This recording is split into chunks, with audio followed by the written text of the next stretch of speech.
3.2, l'indice de réfraction. La réfraction, c'est un phénomène de changement de vitesse qui cause une déviation de la vitesse lorsque la lumière traverse deux milieux transparents. La vitesse de la lumière dans le vide est une constante physique et elle a été calculée, déterminée à une valeur très très précise. Cependant, tous ces beaux chiffres-là, c'est un peu lourd, alors nous, on va travailler avec une valeur arrondie à 3 fois 10 à la 8 mètres par seconde. Lorsque la lumière pénètre dans un milieu transparent, autre que le vide, sa vitesse diminue en fonction des propriétés optiques. Et j'ai déjà dit que les propriétés optiques en réfraction, c'est directement lié à la densité des milieux. Pourquoi sa vitesse diminue? Parce que quand la lumière entre dans un milieu qui est plus dense, il y a plus d'obstruction à son passage, donc sa vitesse diminue. C'est un peu comme si on allait faire du jogging sur la bande du canal, puis ensuite on doit entrer dans le bois. Il y a plus d'obstruction dans le bois et c'est certain que notre vitesse va être affectée. C'est la même chose pour la lumière. Il est possible de quantifier la réfringence d'un milieu en calculant l'indice de réfraction. Son symbole, c'est N minuscule. Celui-ci est un rapport entre la vitesse de la lumière dans le vide et la vitesse de la lumière dans un milieu transparent donné. Maintenant, on connaît une valeur constante dans le vide qui est 3 fois 10 à la 8 mètres par seconde. Donc, quand on a à calculer l'indice de réfraction, on va placer toujours la constante de la vitesse de la lumière dans le vide et on va diviser par la vitesse de la lumière dans le second milieu.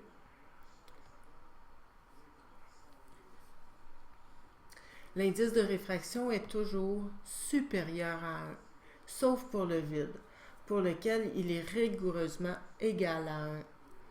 Toutefois, l'air est un milieu transparent à faible densité. Son indice de réfraction absolu est de 1,00029. Puis on arrondit cette valeur-là à deux chiffres après la virgule, ce qui nous donne un nombre qui arrive juste 1,00. Donc on va dire que le N de l'air est égal à 1, tout comme le N du vide. Ici, on a établi que le vide avait un indice de réfraction égal à 1 et l'air aussi si on arrondit à deux chiffres significatifs. L'indice de réfraction N est un nombre sans unité. Parce que quand on divise une vitesse par une vitesse, les mètres secondes s'annulent dans le rapport, se simplifient, donc on se retrouve avec un rapport seulement, un nombre seulement, pas d'unité.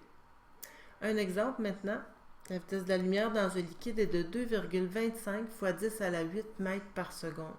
On cherche l'indice de réfraction, on a seulement à prendre la formule qu'on vient d'apprendre. Pour trouver l'indice de réfraction, on met C, qui est une constante, 3 fois 10 à la 8 mètres par seconde, divisé par la vitesse dans le second milieu, le liquide inconnu. N, dans ce cas-là, est égal à 1,33. Pour savoir c'est quoi ce liquide-là, il faut aller dans la page 79 de votre manuel. Il y a un tableau qui indique différents indices absolus de réfraction.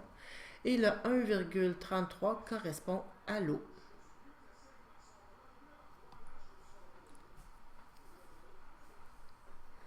L'indice de réfraction du diamant est 2,42. Le diamant, c'est un matériau qui est très, très, très dense. Il faut maintenant calculer la vitesse de la lumière dans cette pierre précieuse. Bien, on prend la même formule, N égale C sur V. On isole le V et on trouve une vitesse de 1,24 fois 10 à la 8 mètres par seconde.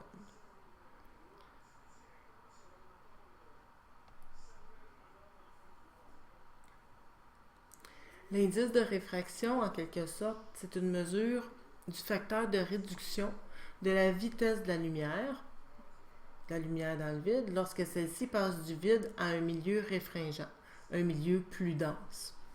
L'indice de réfraction absolu caractérise le passage de la lumière du vide à un autre milieu. Donc, quand on parle d'indice de réfraction absolu, le premier milieu, c'est toujours le vide. Donc, la formule qui va être utilisée, c'est le premier milieu sur le deuxième milieu, C sur V. Si on parle maintenant d'indice de réfraction relatif, on va utiliser comme symbole N du premier milieu vers le deuxième milieu. Ça caractérise le passage de la lumière entre deux milieux transparents autres que le vide. En fait, le vide pourrait être un des deux milieux, mais pas le premier milieu. C'est le rapport entre l'indice de réfraction du second milieu et celui du premier milieu. La formule qu'on va utiliser dans ce cas-là pour trouver l'indice relatif de réfraction, quand on passe du premier vers un deuxième milieu, on va comparer les indices absolus de réfraction. C'est ceux qu'on trouve à la page 79 de votre manuel. On met le deuxième milieu sur le premier milieu quand on compare les indices de réfraction.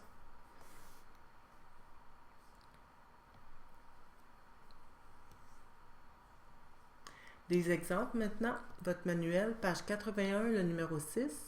Dans quel cas un indice de réfraction relatif peut-il être inférieur à 1? On pourrait avoir un indice de réfraction inférieur à 1 si N2 est plus petit que N1. Parce qu'un chiffre qui est plus petit divisé par un plus grand va donner une fraction inférieure à 1. Donc, lorsque le premier milieu est plus dense que le deuxième, premier milieu, il faut qu'il soit un indice de réfraction plus grand que le deuxième milieu. Et l'indice de réfraction est directement proportionnel avec la densité. Exemple, lorsque la lumière passe du verre à l'air, on a un indice relatif de réfraction de 1 sur 1,5 parce que l'air est le deuxième milieu, on a mis N2 ici. Et verre est le premier milieu, donc on a divisé par N1. Ça donne un indice de réfraction relatif de 0,7.